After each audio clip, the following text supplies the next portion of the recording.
Assalamualaikum warahmatullahi wabarakatuh.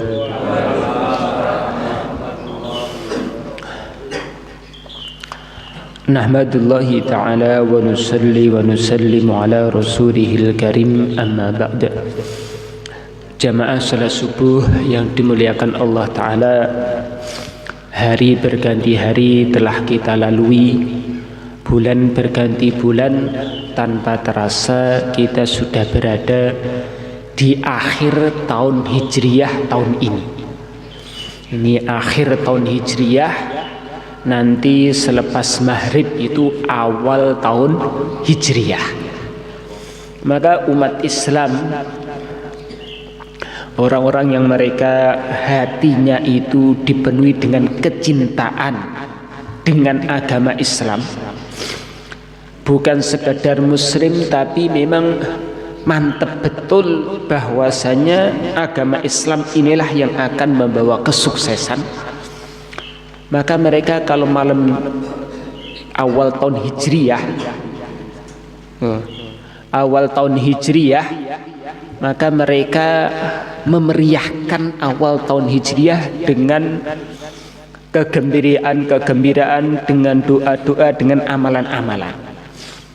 Kalau di dunia luar sana kita sering melihat akhir Desember itu enggak yang muda, enggak yang tua, nanti lek-lekan, tunggu sampai jam 12 malam, pergantian awal tahun baru 12 malam, nanti nunggu tinggal 1-2 menit, ditunggu betul pas jam 12 malam mereka memeriahkan awal tahun, pergantian awal tahun, malam 1 Januari.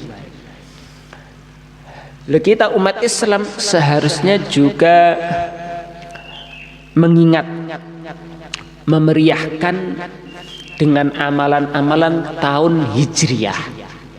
Memang dalam sejarah di Al-Quran juga dijelaskan, inna iddatash syuhuri indallahi 12 syahran fi kitabillah.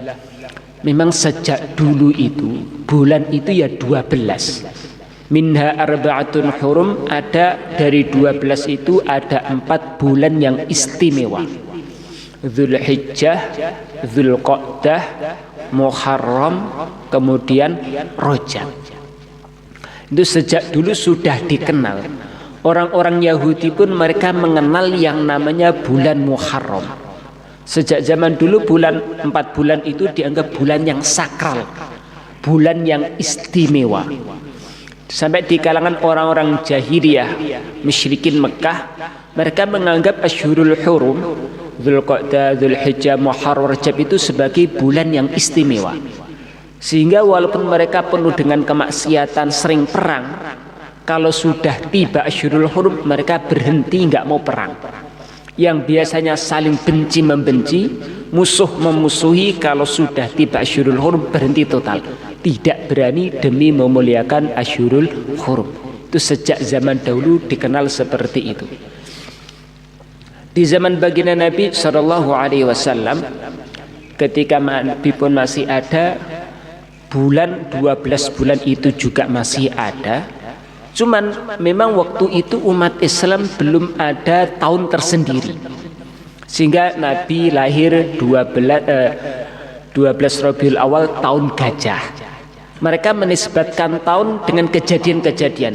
Ini tahun kedua dari kelahiran Nabi, ini tahun kedua dari setelah Nabi diangkat menjadi Rasul. Tidak ada tahun khusus. Sampai zaman Sayyidina Abu Bakar As-Siddiq radhiyallahu anhu seperti itu.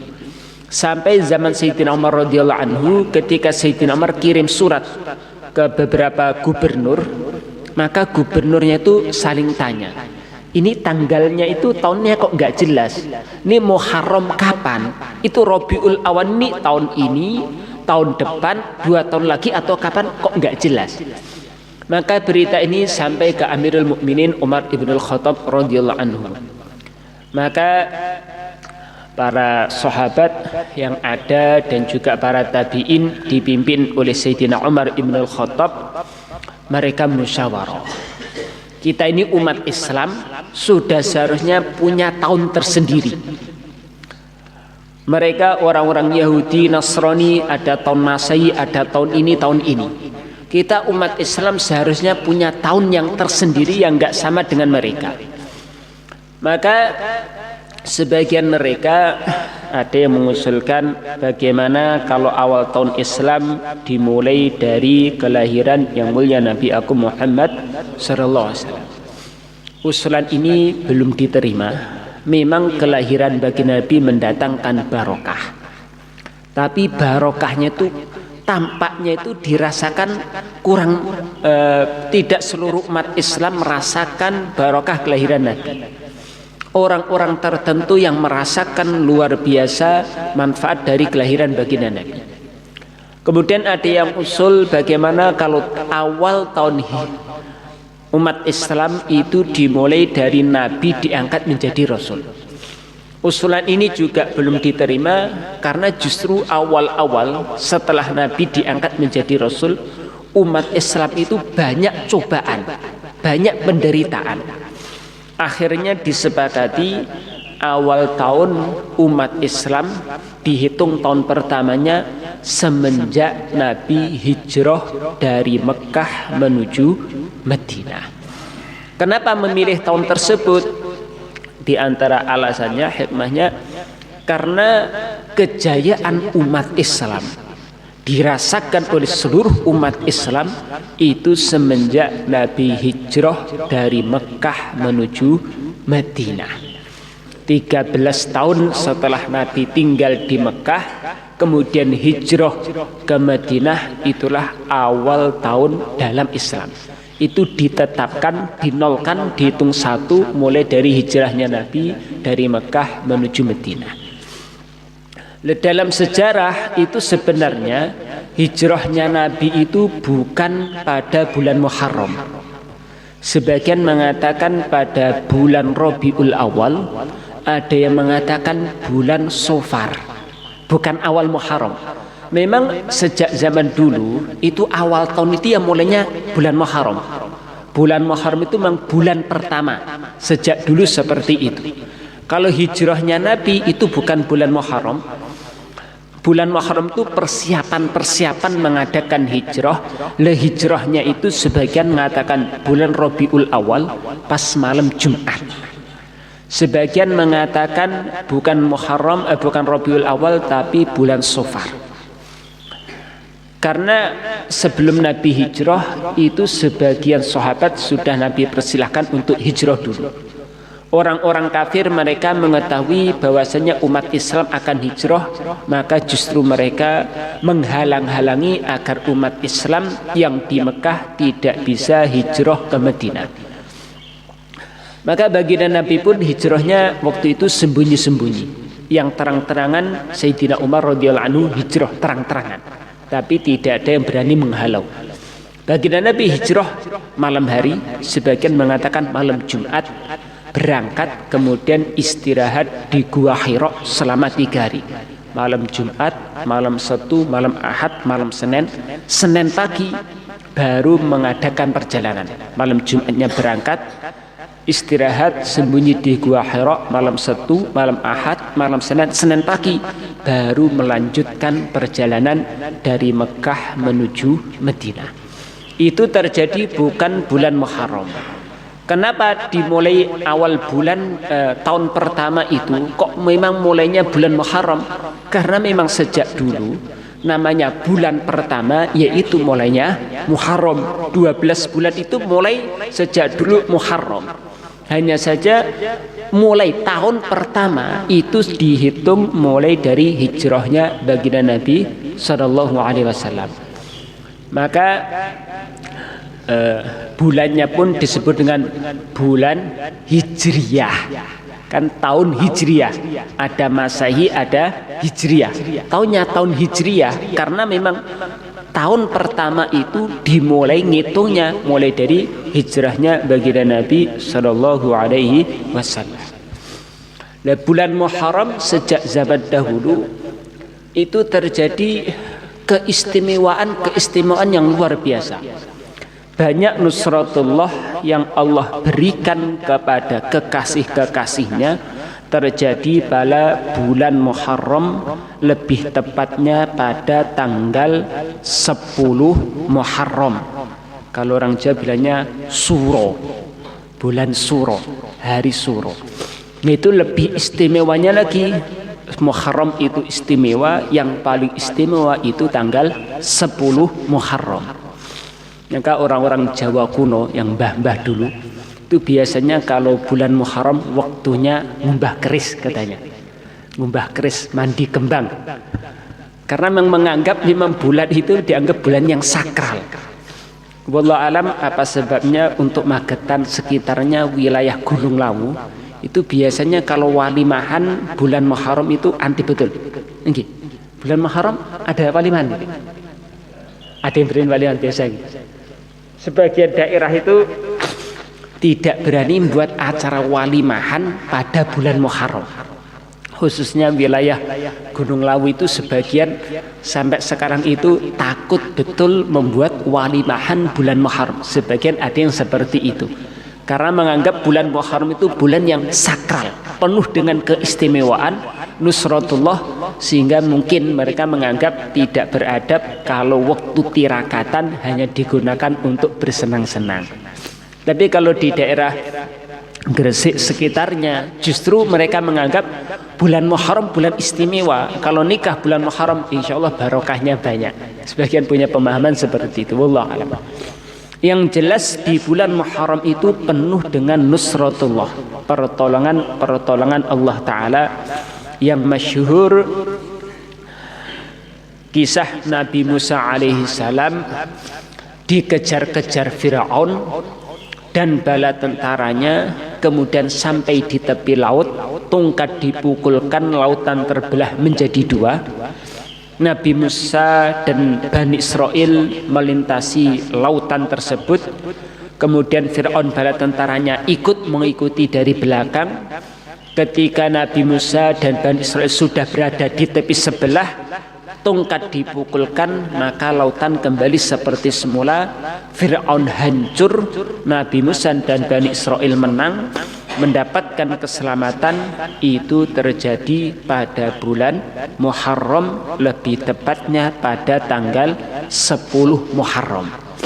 Maka orang-orang Yahudi waktu itu syariatnya untuk memperingati kejadian tersebut, mereka lebarannya, hari Idnya itu 10 Muharram. Lebarannya itu, hari Idnya itu 10 Muharram. Nabi Nuh alaihi salam, zaman Nabi Nuh, beliau pernah doa agar Allah Ta'ala hancurkan seluruh orang-orang kafir. Maka terjadi banjir bandang seluruh dunia. Nabi Nuh dan umatnya, orang-orang yang Islam, naik kapal. Allah selamatkan, kapalnya itu berlabuh pada tanggal 10 Muharram juga. Nabi Ibrahim alaihi salam oleh Raja Namrud diikat, dimasukkan dalam kobaran api. Tetapi Allah Ta'ala berkehendak yang lain. Bukan Nabi Ibrahim meninggal dunia, justru beliau diselamatkan oleh Allah Ta'ala. Api yang aslinya panas, Allah Ta'ala rubah dingin menyelamatkan. Nabi Ibrahim selamat, kejadiannya juga tanggal 10 Muharram. Maka 10 Muharram ini hari yang istimewa. Maka termasuk para alim ulama, mereka biasanya mungkin di Majmu' Asy-Syarif yang biasanya ada Yasin, ada tahlil buku kecil, ada di situ ada doa nisfu Sa'ban, nanti ada doa awal tahun. Yang kan ada nih, bukan Majmu' Asy-Syarif. Di situ ada doa awal tahun, doa akhir tahun. Di situ dijelaskan fadilahnya kalau orang baca itu maka nanti setan menangis karena telah sia-sia usaha dia 1 tahun. Apakah doa itu ada riwayat nas hadisnya? Memang doa itu adalah ijtihad dari para alim ulama. Tapi secara syar'i, syariat, memang umat Islam kita sebagai hamba-hamba Allah, ud'uni astajib lakum, Allah perintahkan kita untuk senantiasa doa kepada Allah Ta'ala. Memang perintahnya itu umum untuk senantiasa doa kepada Allah. Kalau ada masalah senantiasa doa kepada Allah Ta'ala. Memang lafaz doanya ada yang sebagian ditentukan, ada yang tidak ditentukan. Doa awal tahun, akhir tahun itu isinya itu istihadi dari para alim ulama. Di antara isinya, inti poin dari doa itu, kalau pas akhir tahun biasanya dibaca menjelang maghrib, habis asar menjelang maghrib. Isi doanya itu intinya, ya Allah, kebaikan-kebaikan yang telah Engkau berikan kepada saya kerjakan selama 1 tahun ini, maka saya berharap Engkau terima semuanya. Sedangkan kemaksiatan, keburukan-keburukan yang pernah saya kerjakan, baik sengaja maupun tidak sengaja, baik terang-terangan maupun sembunyi-sembunyi, saya berharap Engkau ampuni semuanya. Dosa-dosa yang pernah saya kerjakan, saya belum pernah mentaubatinya ya Allah. Saya kerjakan terang-terangan ataupun sembunyi-sembunyi, sengaja maupun tidak sengaja, saya tahu maupun tidak, saya berharap dosa-dosa saya itu semuanya Engkau ampuni ya Allah. Tentu kalau doa ini dikabulkan Allah Ta'ala, pasti setan nanti sedih, karena usaha dia 1 tahun menggoda manusia agar terpleset dalam kemaksiatan, akhirnya berbuat maksiat. Di akhir tahun dia taubat sungguh-sungguh, berharap dosanya diampuni Allah. Kalau Allah Ta'ala terima doanya, pasti setan nanti akan sedih. Kenapa? Karena berarti usaha setan 1 tahun itu sia-sia. Kenapa sia-sia? Ya jelas, karena kemaksiatan yang dilakukan manusia, asbab godaan setan 1 tahun semuanya telah hangus diampuni oleh Allah Ta'ala. Habis maghrib itu ada doa lagi, atau setelah adzan ada doa, namanya doa awal tahun. Inti dari doa tadi, doa kepada Allah agar tahun yang akan datang kita semuanya dimudahkan taat kepada Allah, diberi taufik untuk senantiasa mendekatkan diri kepada Allah dengan sedekat-dekatnya, dijauhkan dari kemaksiatan, dijaga dari godaan syaitan dan bala tentaranya. Maka secara nas hadis memang lafaz doa tadi tidak ada lafaz yang seperti itu. Memang hasil ijtihadi para ulama, tetapi dalam Al-Quran maupun hadis banyak anjuran-anjuran untuk senantiasa doa kepada Allah.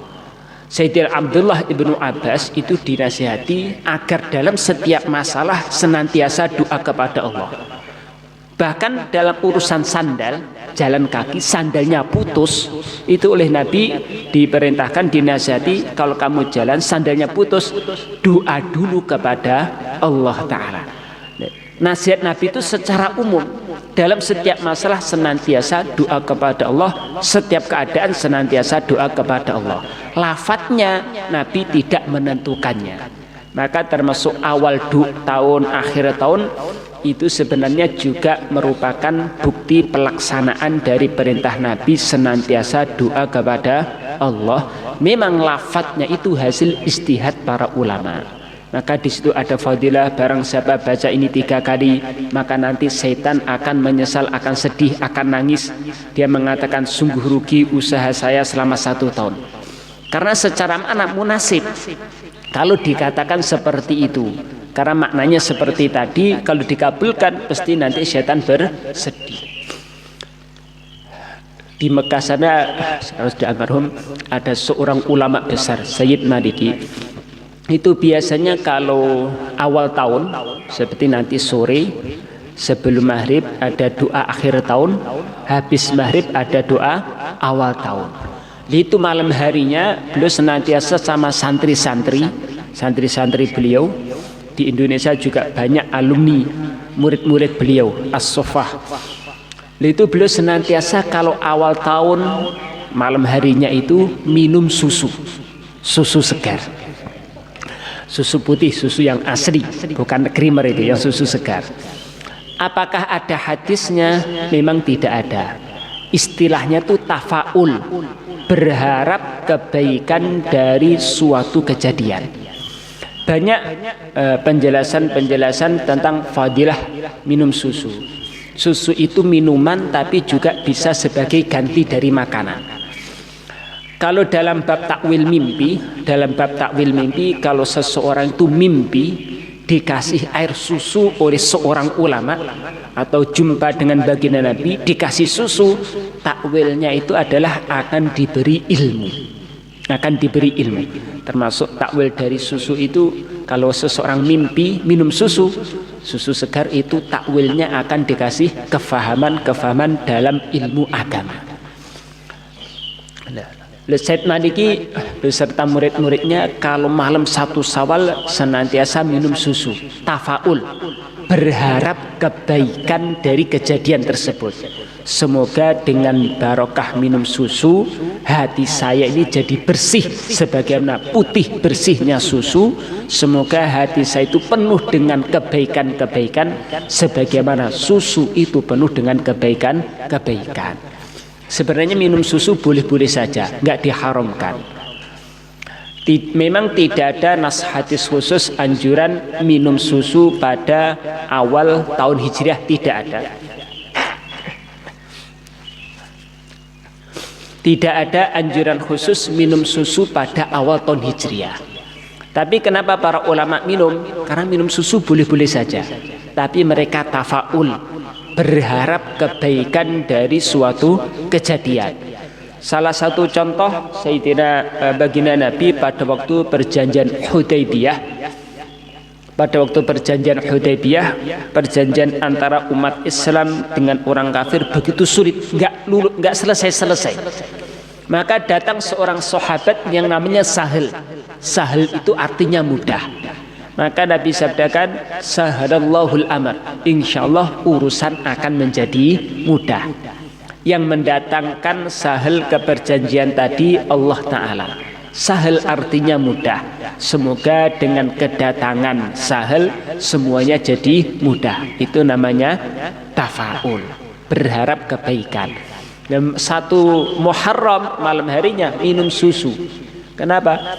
Karena berharap semoga nanti barokah minum susu, hatinya menjadi putih bersih seperti susu, banyak manfaatnya, kebaikannya seperti susu. Secara umum di bulan Muharram dianjurkan untuk meningkatkan amalan. Termasuk amalan yang dianjurkan adalah puasa. Lebih tepatnya lagi pada tanggal 10 Muharram. Diriwayatkan dalam suatu hadis ketika Nabi tiba di Madinah bulan Safar, di tahun depannya pas 10 Muharram orang-orang Yahudi pada puasa. Kemudian Nabi bertanya, kenapa kalian puasa? Karena kami memperingati nostalgia ke nusratullah yang Allah berikan kepada nenek moyang kami, Nabi Musa dan Bani Israel. Allah musnahkan musuh kami Fir'aun dan bala tentaranya. Kejadian itu 10 Muharram, maka kami memperingatinya dengan puasa Muharram. Maka Nabi sabdakan, ana ahaqqu bih, saya lebih berhak untuk mengerjakannya. Maka Nabi memerintahkan para sahabat untuk puasa 10 Muharram. Dalam riwayat yang lain, barang siapa puasa 10 Muharram, maka dosa selama 1 tahun yang telah lewat akan diampuni oleh Allah Subhanahu wa Ta'ala. Sehingga para fuqaha mengatakan disunnahkan puasa 10 Muharram. Kalau hari Arafah itu fadilahnya menghapus dosa selama 2 tahun. Kalau 10 Muharram fadilahnya menghapus dosa 1 tahun yang telah lewat. Itu yang riwayatnya betul-betul masyhur. Kemudian 1 tahun sebelum baginda Nabi SAW meninggal dunia, beliau mengatakan kurang lebihnya nanti tahun depan pengen puasa pada tanggal 9 Muharramnya. Pengen puasa 9 Muharramnya. Tapi ternyata tahun depannya sebelum jumpa dengan 9 Muharram beliau sudah meninggal dunia. Sehingga para ulama menganjurkan, memang yang paling dianjurkan itu 10 Muharramnya. Tapi sempurnanya disempurnakan mulai tanggal 9, 10. Kenapa tanggal 9 juga dianjurkan? Mukhalafatul Yahud, untuk membedakan diri dengan orang-orang Yahudi.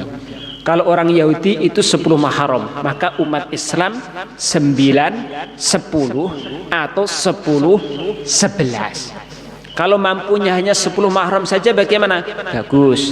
Tapi kalau ada kemampuan, disempurnakan mulai tanggal 9, 10 atau 10, 11. Karena memang secara syar'i baginda Nabi itu mencontohkan senantiasa tidak menyamai Yahudi, tidak sama dengan orang-orang Yahudi. Wallahu a'lam. Termasuk amalan yang dianjurkan yang kedua, tausi'ul ayal. 10 Muharram itu urusan keluarga dilonggarkan betul. Yang biasanya kalau makan lauknya ayam, pas 10 Muharram dagingnya naik, ditingkatkan sate kambing.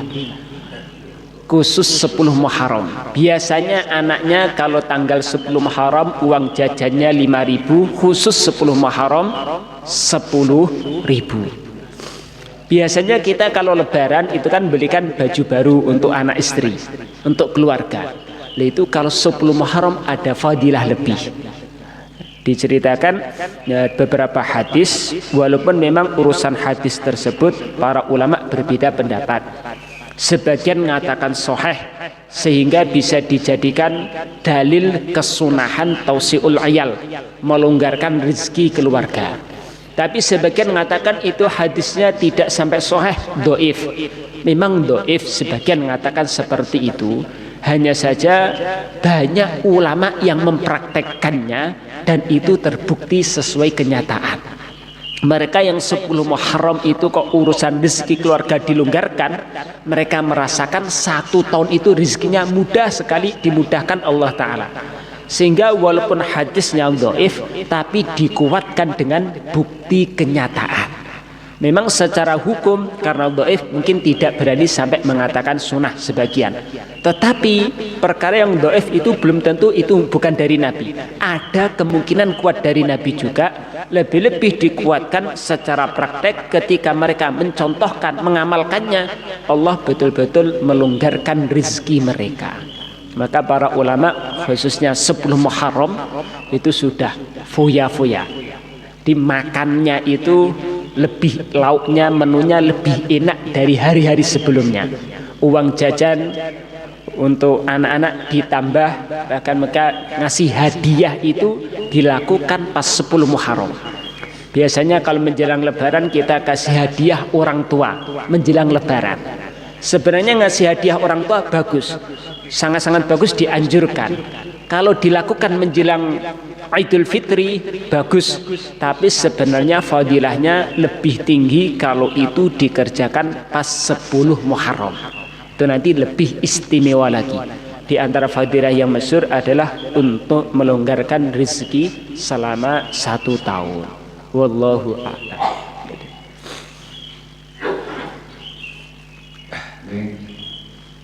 Alhamdulillah. Allah, pertanyaan untuk ibu-ibu dulu. Yang bapaknya sudah ada yang ngacung, tapi ibu-ibu dulu.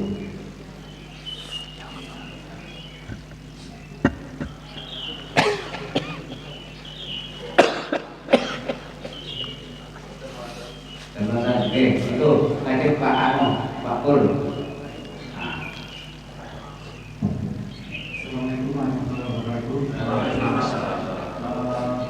Mau nanya mohon bagaimana pandangan Islam. Tadi sudah dijelaskan masalah Muharram. Di beberapa tempat kondisi maaf, misalkan ada istilahnya bersih desa, bagaimana pandangan Islam tentang adanya bersih desa? Di situ juga ada maaf, ada tokoh masyarakat mungkin orang yang bahkan ada juga ulama atau mungkin istilahnya tokoh agama. Di situ juga ada maaf, ada saja dan sebagainya. Di situ juga dijualkan oleh istilahnya yaitu atau sebagainya itu. Ada bagaimana istilahnya pandangan Islam tentang bersih desa, di situ juga ada saja dan sebagainya. Tapi di sisi lain di situ juga didoakan oleh tokoh agama. Itu kalau menurut aku bertentangan, di situ ada sesaat saja dan sebagainya, mungkin juga ada acara tertentu dan sebagainya. Nanti juga didoakan ya tokoh agama dan macam-macam. Di sebagian daerah ada namanya bersih-bersih desa. Saya sendiri awal-awal dengan bersih desa itu saya kira bersih-bersih bawa sapu dan yang lainnya. Ternyata bersih-bersih desa itu maknanya satu kampung ke kuburan bareng-bareng gitu biasanya. Ke makam, kemudian acaranya biasanya apa? Ke makam biasanya gitu. Biasanya ada misalkan di bawah pohon besar juga ada makam itu, mungkin ada dan sebagainya, tapi juga didoakan. Ada juga mungkin ada juga di makam atau mungkin di rumah tangga dan sebagainya. Jadi macam-macam desa itu punya sendiri-sendiri. Nah, intinya di situ ada seserah sampai dan sebagainya, tapi satu sisi juga didoakan dan sebagainya gitu. Pada belakang gitu. Jadi ada istilah bersih-bersih desa. Sebagian masyarakat punya tradisi berbeda-beda. Kalau di Ringin Agung ini biasanya kalau malam 1 Muharram nanti kumpul di perempatan, kemudian selamatan bareng-bareng istighosah di perempatannya. Kalau di daerah Kembangan sana ada bersih-bersih desa itu pergi ke kuburan, nanti selamatan di sana, tapi ada sesajennya juga. Ada sebagian daerah bersih-bersih desa itu gimana? Seperti daerah Poncol, Gini Langit, itu sebagian masih ada bersih-bersih desa itu satu kampung bareng-bareng ada satu pohon besar, kadang-kadang nyembelih sapi, kadang-kadang nyembelih kambing, kemudian selamatan bareng-bareng. Bagaimana pandangan Islam seperti itu? Kalau sekedar di situ istighosah, doa jelas itu baik. Karena bulan Muharram itu bulan yang penuh dengan nusratullah. Kalau digunakan untuk wiritan dan doa itu sangat baik. Sebagian orang-orang pesantren yang sukanya itu kalau istilahnya ruqyah, nyumuk syar'i. Wiritan-wiritan atau mungkin membuat rajah-rajah tabarukan dengan beberapa ayat Quran atau zikir-zikir, mereka ngerjakannya pas bulan Muharram. Kadang mereka menulis bismillah 1000 kali, ditulis dalam satu kertas, kemudian berharap semoga dengan barokah bismillah rumahnya dibarokahi Allah Ta'ala. Mereka mengerjakannya di bulan Muharram. Sebagian desa sebelum tanggal Muharram itu kadang 1 Muharram, ada yang sebelum Muharram istighosah istimai. Tapi tempatnya enggak di masjid, tempatnya di lapangan.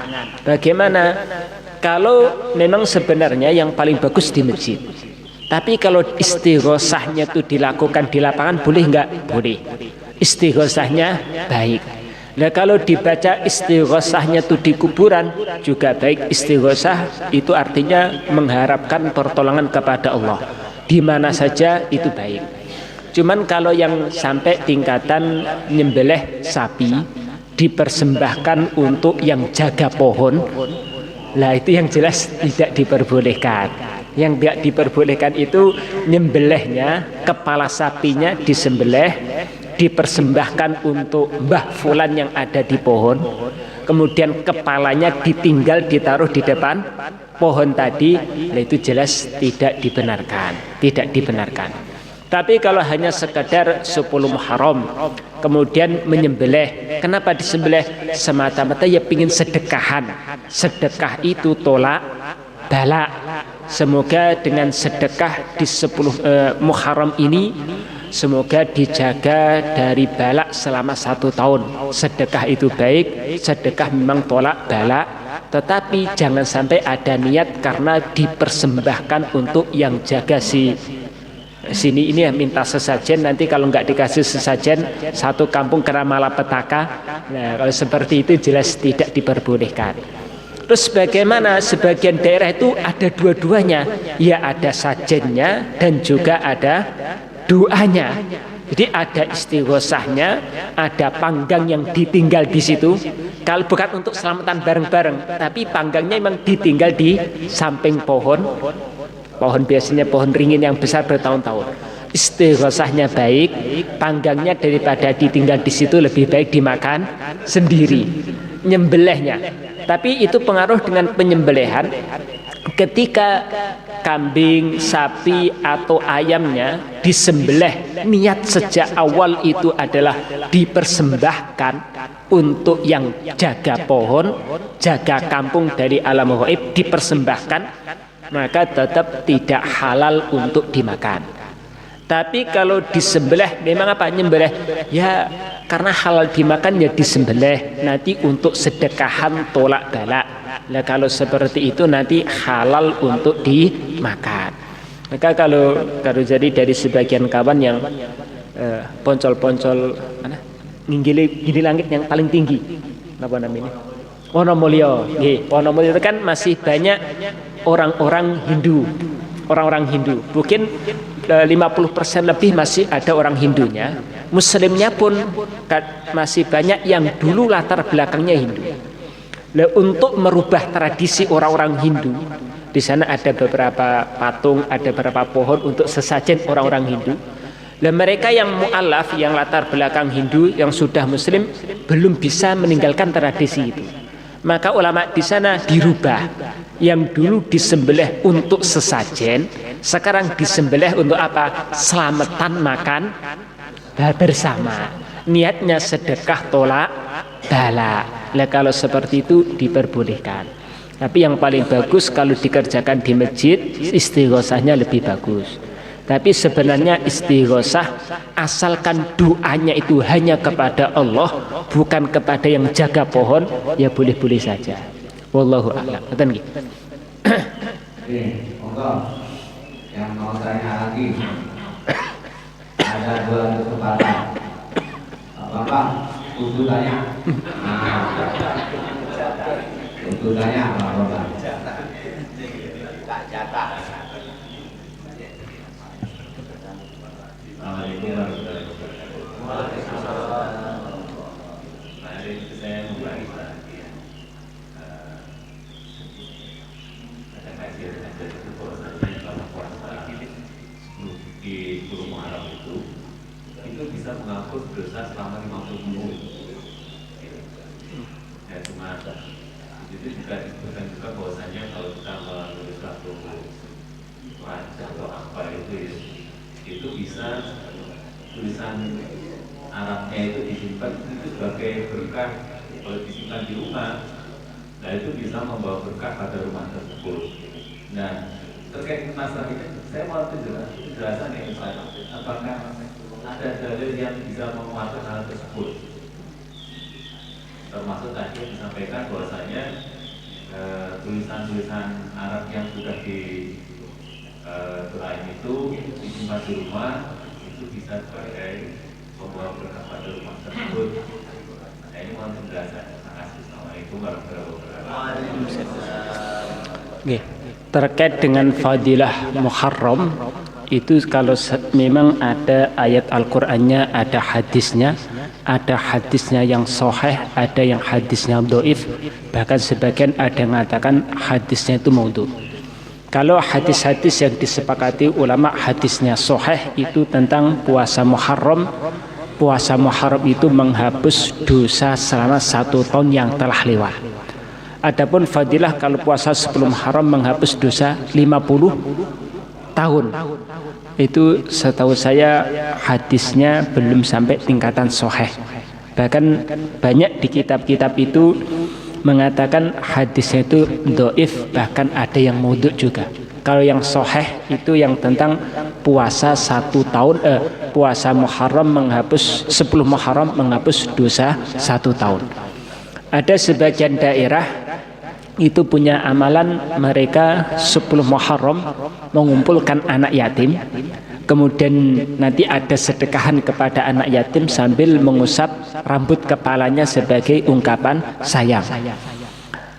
Sebenarnya kalau membantu anak yatim kapanpun itu bagus. Lebih-lebih bulan Muharram, bulan yang istimewa, kalau kita tingkatkan amalan itu jelas bagus. Hanya saja kalau ada hadis mengatakan barang siapa menyantuni anak yatim di bulan 10 Muharram, maka seperti menyantuni seluruh anak yatim dari kalangan manusia mulai dari zaman Nabi Adam sampai kiamat. Nah, hadisnya yang seperti itu banyak ulama mengatakan itu dhaif, bahkan ada yang mengatakan maudhu. Sebagian ada yang nanti celaan pada 10 Muharram fadilahnya ini, kalau mandi 10 Muharram fadilahnya ini. Memang sebagian kitab ada yang menjelaskan, tetapi kalau pandangan para fuqaha, hadisnya belum bisa dijadikan dasar untuk dikatakan sunnah. Sebenarnya mandi ya boleh-boleh saja kapanpun itu, kan bagus-bagus saja. Lah untuk acara kita mau kumpul, mandi dulu supaya baunya wangi, nggak ganggu kawannya, jelas itu bagus, dianjurkan. Tetapi kalau mengatakan sampai itu ada hadisnya, nanti fadilahnya seperti ini. Nah, hadisnya itu dipermasalahkan oleh para ulama. Sebagian mengatakan dhaif, bahkan ada yang mengatakan maudhu. Kemudian termasuk hadis yang mengatakan nanti dosa selama 50 tahun diampuni, itu tingkatan hadis tidak mencapai sahih, masih di bawahnya, sehingga para di kitab-kitab fikih itu jarang sekali disebutkan hadis tersebut. Mungkin di Kutubus Sittah juga tidak ditemukan. Itu sebagian ulama ada yang mengatakan seperti itu, tetapi belum bisa diterima. Memang sebagian orang-orang ulama ahli tasawuf, sebenarnya tasawuf itu bagus, cuman ada oknum di antara mereka itu kadang-kadang berlebihan. Nah, kadang-kadang itu bukan hadis yang ada di kitab hadis, mungkin bisa jadi kadang-kadang hasil pengalaman, atau mereka mimpi jumpa Nabi, Nabi ngasih nasihat, kemudian disampaikan ini hadis. Nah, seperti ini dalam pandangan fuqaha atau muhaddisin tidak bisa diterima. Jadi hasil mimpi jumpa Nabi kemudian dikasih amalan, kemudian dikatakan Nabi bersabda seperti ini, fadilahnya seperti ini, itu tidak bisa dijadikan dasar hukum. Hasil mimpi tidak bisa dijadikan dasar hukum. Atau kasyaf, sebagian hamba Allah yang wiridnya kuat, hatinya bersih, Allah tampakkan hal-hal yang gaib. Hasil kasyaf itu juga tidak bisa dijadikan dasar hukum. Seseorang lihat tangannya seperti api, kemudian mengatakan kamu pasti mencuri, walaupun orangnya betul-betul mencuri. Secara fikih perkataan dia tidak bisa dijadikan untuk menghukumi. Nah, mungkin kadang-kadang sebagian oknum dari para ulama ahli tasawuf ada yang nasihat mereka itu bukan dari kitab-kitab hadis tapi dari mimpi, sehingga para fuqaha mengatakan belum bisa dijadikan dasar suatu hukum. Kemudian mengenai hukum menulis beberapa ayat Al-Quran untuk dijadikan tabarukan. Kalau hadis yang khusus, kalau nulis ini fadilah ini secara hadis yang khusus memang tidak ada, tetapi mereka istihadi. Seperti kemarin saya ceritakan hadis yang masyhur, Sayyidina Umar radhiyallahu anhu ketemu jin, kemudian dikasih fadilah ayat kursi. Sayyidina Abu Hurairah, jin mengatakan nanti kalau kamu baca ayat kursi maka akan dijaga dari keburukan kami. Disuankan Nabi mengatakan, sabdakan jin itu pembohong, khusus ini dia jujur. Sehingga dari situ para ulama mereka istihadi mereka masing-masing. Selain memang ada hadis-hadis fadilah ayat kursi, maka mereka kadang-kadang di rumah ada kaligrafi ayat kursi. Semoga dengan barokah ini Allah Ta'ala jaga rumah ini dari keburukan jin. Itu istihadi para ulama. Sebagian ada yang bilang kalau nanti nama-nama Ashabul Kahfi kan ditulis kaligrafi ditaruh di rumah, itu sekedar istihadi para alim ulama. Ini nama-nama orang soleh, itu nanti ini nama-nama orang soleh, semoga dengan nama-nama mereka Allah Ta'ala barokahi rumah ini. Cuman sekedar tabarukan. Kalau nas hadisnya saya belum tahu. Memang ada juga termasuk sebagian rumah itu hiasannya kaligrafinya tulisannya Umar ibnul Khattab. Karena memang ada suatu kisah, seingat saya di hadis, jalan yang di situ pernah dilalui Sayyidina Umar, Maka daripada andikan ada lorong, Sayyidina Umar dari sebelah kiri, kok jin setan nanti sebelah kanan, daripada papasan dengan Sayyidina Umar, mendingan cari jalan yang lain. Jadi Sayyidina Umar termasuk di kalangan jin itu termasuk ditakuti. Sebagian nulis namanya itu untuk ya semoga berharap saja, tapi bersifat istihadi, bukan nas suatu hadis. Mata nih. Sebelum kita akhiri, ini ada undangan dari Kiai Wadi besok hari Sabtu ini. Sebelum maghrib diundang untuk maghriban bersama, dilanjutkan dengan pengajian dan diakhiri dengan sholat isya dan akhir sendiri khidmah. Dan sebagai mubaliknya Pak Mukhtar Wahid, Kepala Dinas PU Magetan. Jadi bagi bapak-bapak, ibu-ibu yang ada kelonggaran waktu, monggo. Dan memang malam itu nanti ada 3 kegiatan yang saya ulang sama-sama saya. Satu di Pak Waji, 2 di Masjid Jemboro, yang ketiga ada 14 teman kita ke Tangerang. Insyaallah sama-sama kita cari saya. Semoga yang ada kelonggaran nanti. Salam satu. Alhamdulillah, semoga mudzakarah yang sebentar ini diberkahi Allah Ta'ala, menjadikan kita tambah dekat dengan Allah Ta'ala. Subhanallah bihamdihi, subhanakallahumma wa bihamdika, asyhadu an la ilaha illa anta, astaghfiruka wa atubu ilaik. Wassalamualaikum warahmatullahi wabarakatuh.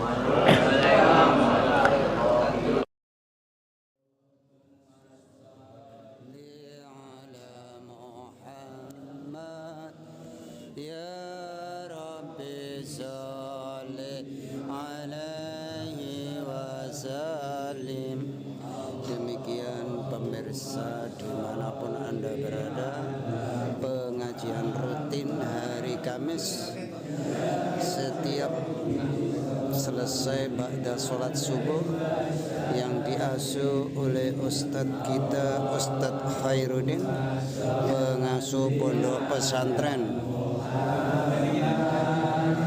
Al-Fatah Temboro, yang hari ini tanggal 26 Juni 2025 kita mengkaji kitab Fathul Harib tentang keutamaan bulan Muharram yang telah kita simak bersama dan kita dengarkan bersama. Mudah-mudahan apa yang disampaikan, yang dijelaskan menjadikan ilmu yang manfaat, ilmu yang barokah bagi kita semua, baik yang hadir maupun yang mendengarkan lewat channel YouTube Densus 26 ini bisa bermanfaat dan menambah ilmu, menambah iman yakin kita kepada Allah Subhanahu wa taala, sehingga hidup kita lebih bermanfaat, lebih berkah untuk dunia dan akhirat kita. Pemirsa dimanapun Anda berada, jangan lupa untuk like, subscribe-nya di channel YouTube Densus 26 ini. Nah, yang belum subscribe monggo subscribe, yang belum like jempol ke atas ditekan, jempol ke atas juga aktifkan notifikasi lonceng, diklik agar apa? Agar panjenengan semua bisa mengikuti channel ini dari video-video terbaru yang disiarkan secara langsung dari masjid ke masjid di seluruh tanah air. Demikian pemirsa, semoga manfaat. Sekali lagi jangan lupa yang belum like, subscribe dan menyebarkan Densus 26 ini, channel Densus 26 ini, pengajian-pengajian terbaru terus akan kita siarkan dari masjid ke masjid. Demikian, wassalamualaikum warahmatullahi wabarakatuh.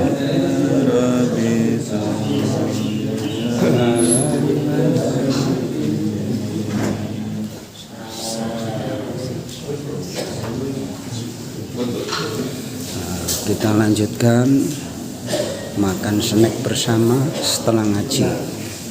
Sebelum kita khidmat melaksanakan sholat isyraf. Setelah sholat isyraf akan kita khidmat makan bareng, ngopi bareng, ngeteh bareng. Inilah kegiatan di Masjid Al-Muhajirin di Jalan MT Haryono, di MT Haryono Permai, Kelurahan Keporojo, Kecamatan Kabupaten Magetan. Demikian pemirsa, terima kasih yang telah nonton sampai selesai, yang subscribe, yang like dan share ke teman-teman Anda agar channel dakwah ini lebih bisa menyebar ke umat seluruh alam. Terima kasih. Wassalamualaikum warahmatullahi wabarakatuh.